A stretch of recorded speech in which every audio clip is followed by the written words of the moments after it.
শুভ সকালটা অনেক আগেই আমার হয়েছে, কিন্তু আমি খুব সকালে আসতে পারিনি এদিকে, একটু রান্নার দিকে ওইদিকে ছিলাম, সেই জন্য আমি আসতে পারিনি। এখন এই পরের চাটা দুজনে মিলে খাচ্ছি, তাই তোমাদের সঙ্গে একটু দেখা করলাম, বসে একসঙ্গে চাটা খাবো, সেইটা শেয়ার করতে চাই।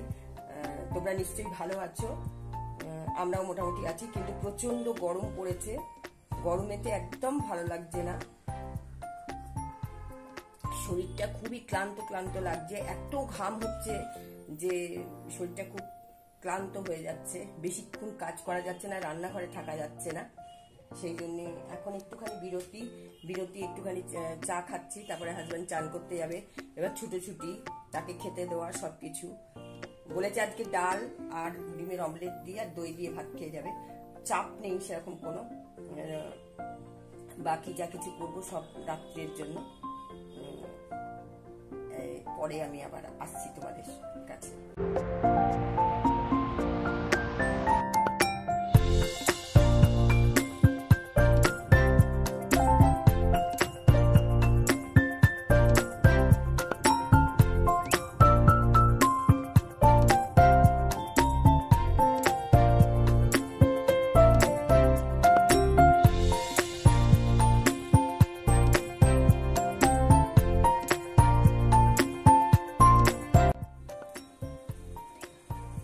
যার জন্য তৈরি হয়ে গেছে, এই যে খুদে পড়তে এসছে, আর সব স্কুল, এদের ইংলিশ মিডিয়াম, এদের এখন স্কুল খোলেনি, ওই জন্য সকালে পড়তে আসছে, আর একজন আসবে স্কুল থেকে এসে গেছে, তাদের মর্নিং এ স্কুল আসবে, এই বেরিয়ে যাচ্ছে, অফিস যাচ্ছে, সাবধানে যেও, আর জল খাবে,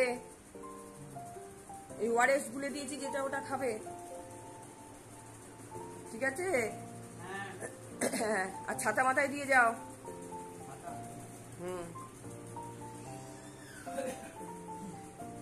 দরজাটাকে খুলে দাও, আর আমি দেবো গিয়ে, ঠিক আছে।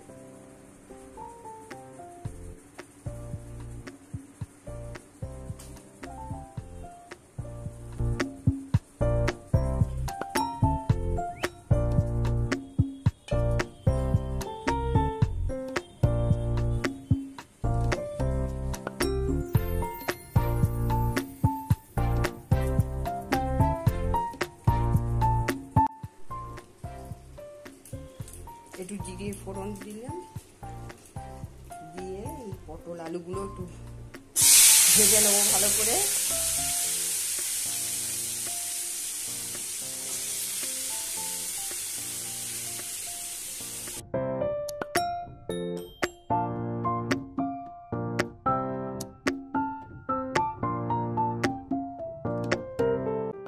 সেই সন্ধে 6টার থেকে যুদ্ধ চলছিল পড়ানো নিয়ে, সকালে এক প্রস্তুত তো গেছে, সেটা 10টা থেকে 12টা অবধি গেছে, তারপরে তো কাজকর্ম সেরে টেরে চান পুজো করে খাওয়া দাওয়া করে তোমাদের সঙ্গে সেই লাস্ট বোধহয় একটুখানি রান্নার অল্প একটু শেয়ার করেছিলাম, তারপরে আর করতে পারিনি, তোমাদের কাজের শেয়ার আর করতে পারিনি, এত গরম পড়েছে যে আর পেরে উঠছি না। আচ্ছা, এখন ওই 6টা থেকে 8টা যে পড়ানোটা ছিল সেটা কমপ্লিট করে আবার 8টা 10-15-র মধ্যে আর একটা জায়গায় আমি পড়াই, ওদের দুই বোনকে একসাথে পড়াই, ওইটা পড়িয়ে বাড়ি এলাম, বাড়ি এসে এখনও আমি চেঞ্জ করিনি এই কারণে যে এখন বেশ ভালো করে চান টান না করলে শরীরটা ভালো লাগবে না, ওই জন্য তারপরে অনেক কাজ থাকবে, খাবার থাকবে, বিছানা করা থাকবে, এইসবের জন্য একটু দেরি হয়ে যাবে, সেই জন্যে তোমাদের সঙ্গে একটু কথা বলে নিলে ভালো হবে, নাহলে অনেকটাই দেরি হয়ে যাবে।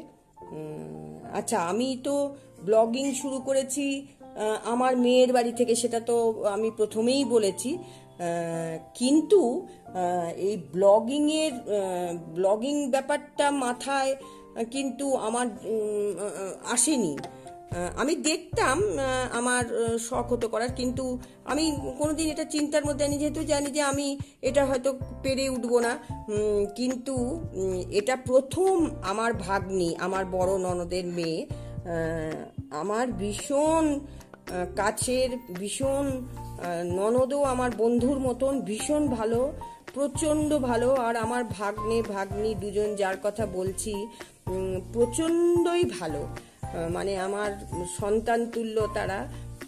তাদের এত তারা মায়াবী এবং এত তারা ওবিডিয়েন্ট যে তাদের কথা না বললে আমার হয়তো এটা ব্লগিংটা আমার ঠিক সার্থকও হবে না, আমার এই করাটা সার্থক হবে না, এবং না বললে এটা আমার খুব খারাপই হবে। যেখান থেকে আমাকে আমার ভাগ্নিই কিন্তু বলেছিল যে মাইমা তুমি এত লোকের সঙ্গে মেশো, এত লোকের সঙ্গে কথা বলো, এত তোমার স্টুডেন্ট, তুমি ব্লগিং করো না, তুমি এত সুন্দর কথা বলতে পারো। তখন কিন্তু আমার মাথায় এসেছিল, কিন্তু আমি চিন্তা ভাবনা করে উঠতে পারিনি বা অ্যারেঞ্জমেন্ট করতে পারিনি। এখন আমি এবার একটু স্নানে যাব, প্রচণ্ড গরম লাগছে, ভীষণ ঘেমে যাচ্ছি, খুব কষ্ট হচ্ছে। আজকের মতন শুভরাত্রি আমার। তোমাদের যখন শুভরাত্রি হবে তখন সেটা তোমাদের, কিন্তু তোমরা কখন আমার এটা দেখছো আমি তো সেটা জানি না। অতএব আমার তরফ থেকে আমার শুভরাত্রি। এখন আমি যাই, টাটা। তোমরা সবাই ভালো থেকো, ভগবান তোমাদের মঙ্গল করুক, সবাই ভালো থেকো বা থাকবেন। আবার কালকে একটা নতুন কিছু নিয়ে, নতুন সকালে, শুভ সকাল নিয়ে আবার ফিরে আসবো তোমাদের কাছে।